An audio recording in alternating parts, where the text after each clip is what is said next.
Society today is composed of a series of institutions. From political institutions, legal institutions, religious institutions, to institutions of social class, familial values, and occupational specialization.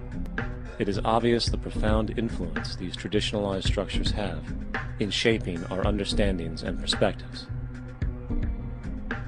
Yet, of all the social institutions we are born into, directed by, and conditioned upon, there seems to be no system as taken for granted and misunderstood as the monetary system.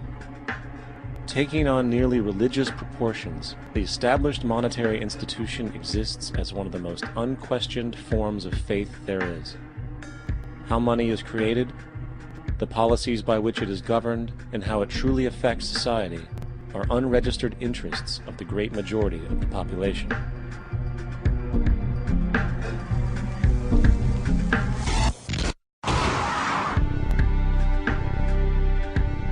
In a world where 1% of the population owns 40% of the planet's wealth, in a world where 34,000 children die every single day from poverty and preventable diseases, and where 50% of the world's population lives on less than $2 a day, one thing is clear: something is very wrong. And whether we are aware of it or not, the lifeblood of all of our established institutions, and thus society itself, is money. Therefore, understanding this institution of monetary policy is critical to understanding why our lives are the way they are. Unfortunately, economics is often viewed with confusion and boredom. Endless streams of financial jargon coupled with intimidating mathematics quickly deters people from attempts at understanding it. However, the fact is, the complexity associated with the financial system is a mere mask, designed to conceal one of the most socially paralyzing structures humanity has ever endured.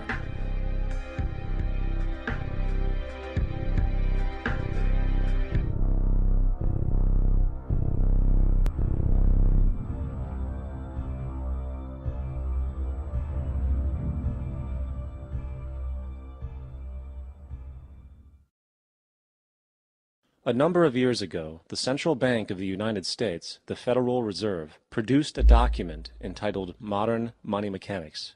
This publication detailed the institutionalized practice of money creation as utilized by the Federal Reserve and the web of global commercial banks it supports. On the opening page, the document states its objective. The purpose of this booklet is to describe the basic process of money creation in a fractional reserve banking system. It then proceeds to describe this fractional reserve process through various banking terminology, a translation of which goes something like this. The United States government decides it needs some money, so it calls up the Federal Reserve and requests, say, $10 billion. The Fed replies saying, sure, we'll buy $10 billion in government bonds from you. So the government takes some pieces of paper, paints some official-looking designs on them, and calls them treasury bonds. Then it puts a value on these bonds to the sum of $10 billion and sends them over to the Fed. In turn, the people at the Fed draw up a bunch of impressive pieces of paper themselves, only this time calling them Federal Reserve notes, also designating a value of $10 billion to the Fed. The Fed then takes these notes and trades them for the bonds. Once this exchange is complete, the government then takes the $10 billion in Federal Reserve notes and deposits it into a bank account.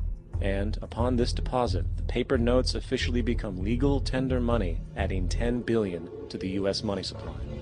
And there it is. $10 billion in new money has been created.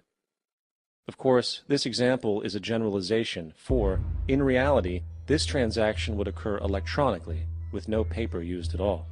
In fact, only 3% of the U.S. money supply exists in physical currency. The other 97% essentially exists in computers alone. Now, government bonds are, by design, instruments of debt, and when the Fed purchases these bonds, with money it essentially created out of thin air, the government is actually promising to pay back that money to the Fed. In other words, the money was created out of debt. This mind-numbing paradox of how money or value can be created out of debt or a liability will become more clear as we further this exercise. So, the exchange has been made and now $10 billion sits in a commercial bank account. Here's where it gets really interesting. For as based on the fractional reserve practice, that $10 billion deposit instantly becomes part of the bank's reserves, just as all deposits do. And regarding reserve requirements, as stated in modern money mechanics, a bank must maintain legally required reserves equal to a prescribed percentage of its deposits. It then quantifies this by stating, under current regulations, the reserve requirement against most transaction accounts is 10%. This means that with a $10 billion deposit, 10% or $1 billion is held as the required reserve, while the other $9 billion is considered an excessive reserve and can be used as the basis for new loans. Now, it is logical to assume that this $9 billion is literally coming out of the existing $10 billion deposit. However, this is actually not the case. What really happens is that the $9 billion is simply created out of thin air on top of the existing $10 billion deposit. This is how the money supply is expanded. As stated in modern money mechanics, of course they, the banks, do not really pay out loans from the money they receive as deposits. If they did this, no additional money would be created. What they do when they make loans is to accept promissory notes, loan contracts, in exchange for credits, money, to the borrower's transaction accounts. In other words, the $9 billion can be created out of nothing simply because there is a demand for such a loan and that there is a $10 billion deposit to satisfy the reserve requirements. Now, let's assume that somebody walks into this bank and borrows the newly available $9 billion. They will then most likely take that money and deposit it into their own bank account. The process then repeats, for that deposit becomes part of the bank's reserves. 10% is isolated, and in turn 90% of the $9 billion, or $8.1 billion, is now available as newly created money for more loans. And of course, that 8.1 can be loaned out and redeposited, creating an additional 7.2 billion to 6.5 billion to 5.9 billion, etc. This deposit money creation loan cycle can technically go on to infinity. The average mathematical result is that about $90 billion can be created on top of the original 10 billion. In other words, for every deposit that ever occurs in the banking system, about 9 times that amount can be created out of thin air. Money jitters? Ask the obliging Bank of America for a jar of soothing instant money, M-O-N-E-Y, in the form of a convenient personal loan. So, now that we understand how money is created by this fractional reserve banking system, a logical yet elusive question might come to mind. What is actually giving this newly created money value? The answer? The money that already exists. The new money essentially steals value from the existing money supply. For the total pool of money is being increased irrespective to demand for goods and services. And as supply and demand finds equilibrium, prices rise, diminishing the purchasing power of each individual dollar. This is generally referred to as inflation, and inflation is essentially a hidden tax on the public.